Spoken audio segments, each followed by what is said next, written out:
This is Rustin, and I'm with Examiner and Who Are Radio. I'm sitting here with Shim, Mark, and Emma of Sick Puppies from Australia. What is going on right now in the world of Sick Puppies? Touring with Nickelback, Shinedown, and Breaking Benjamin, which is pretty much the tour to be on right now during the pre-summer extravaganza, whatever you want to call it. It's tour at the moment. And you guys have been You guys put out the Tripolar album not quite a year ago. Yeah. How's it settling in with the fans? Everyone seems to really like it. We've been fortunate. They actually helped us choose the second single, which is out at the moment, Odd One, because we did You're Going Down first, and then when we started playing the shows, they would sing Odd One so loud, and there's such a great response from the fans to that song that encouraged us to say to the label, we want that to be the second single. We're going to go with a different song. So yeah, it was. So far, they've been really responsive, which is great. I mean, you can always tell by how many people come up to the merchandise desk after the shows. We go to the desk every show after the show. We go and sign and take photos. Even on a massive tour like this. Yeah, but yeah, even on a massive tour like this, we still go up after our set. Once Shinedown starts, we stop out of courtesy, and then after Nickelback's Thunder, we just go up until everyone's got what they need, until everyone's out of the building. Gotcha. Now you guys put this out almost a year ago. I'm assuming you're starting to think towards the next album. Not at all, huh? No, everyone keeps asking that. Yeah. I mean, I've been asking that. No, as far as we're concerned, I think we're getting close to halfway through, because we're kind of close to we're thinking about the next single, but not thinking about the next record. Do you guys write when you're on tour? Or do you wait until you're off and which way? Clear that way? Yeah, I mean, it takes a lot of energy to be on tour, so I mean, we did that last tour. We wrote some things and some ideas and stuff, but never any full songs, and then we found that once we came off the road and took a little break and focused on it, we just wrote better songs, so we just gonna do it that way. Plus it gives you more time to hang out when you're on tour. But your guys' lyrics and the music and the way it all comes together, but especially the lyrical tableaus, if you will, are very relatable, and they seem to hit people emotionally. Do you think that that's one of the reasons your fans connect so deeply with you guys? That's what we've been told by the fans. They resonate a lot with the lyrics. A lot of people get the lyrics tattooed on them, phrases and sometimes an entire chorus, depending on how much it means to them. But yeah, it definitely has happened. So I think it's good. I like that. I mean, there were certain bands that that we were into. Lots of bands have different ways of doing it. Some bands make a point of not focusing much on the lyrics, and they'll tell you, it's more about the music. And for us, I think it's kind of equal.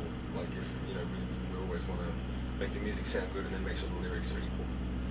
I've always sort of thought that the lyrics can sometimes pull you into the melody, and it makes you feel it a little bit more. Usually, in the classic songwriter sense of it, yeah. But I think that's it, because some bands can not focus on that. We just wanted to have focus on it, because a song itself, just a singular song, like one of those great songs, like a lot of bands have lots of songs, but only a couple of songs that are really like the standout ones that, and usually those are the ones with the great lyrics. Like U2's ones are always amazing lyrical ones and stuff. Who are your influences coming up as a band, and then who do you really like nowadays? Guys, since I'm taking it all.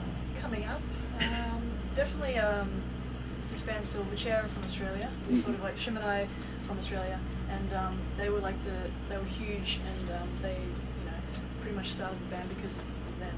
And I guess the whole grunge era with like Nirvana, Pearl Jam, Soundgarden, and then Rage Against the Machine, definitely for their live show, very good. And what about now? Who's in your iPods these days that you're hard pressed to? If we told you, you'd probably be killed. What was that?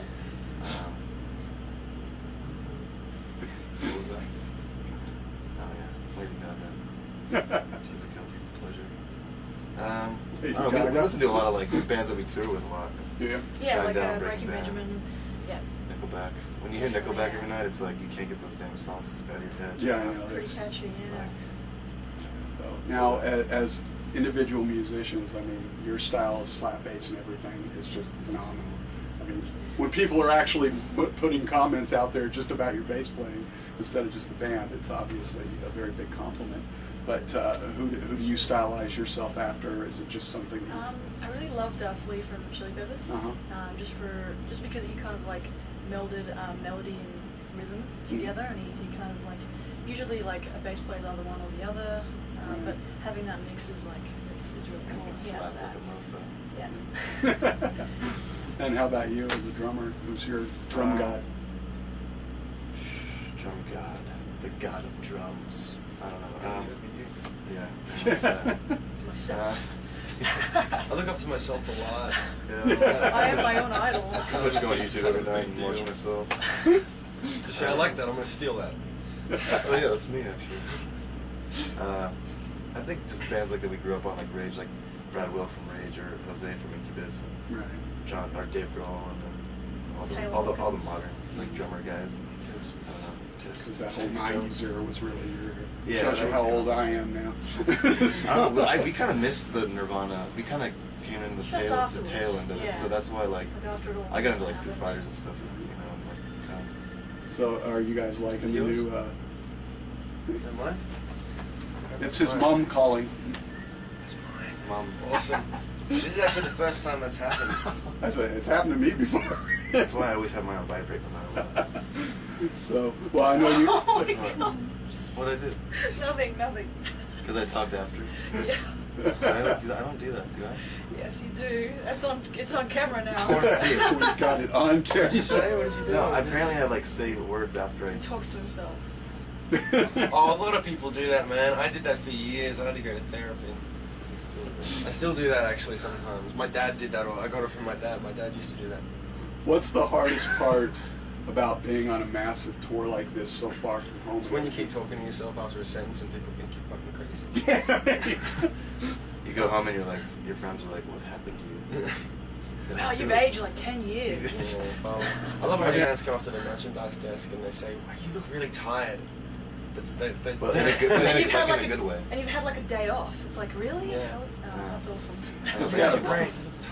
Play for 20 minutes. But real quickly, is there anything that you'd like to say to your fans or whatnot? Come to a show. Come to a show. The shows are on myspace.com/sickpuppies. They're on sickpuppies.com. They're on Facebook and Twitter and all of the websites and all that stuff. And you know, the video clips and the songs and the record and everything, it's a really good start for us. Like, we start out in the studio and but once we've been out on the road for a while, it changes how everything kind of feels, and you really can't get it until you come to a show, and it really is where we focus all of our energy. That's why we don't feel bad about not writing songs until we're off the road, because we're focusing all our attention on being on the road.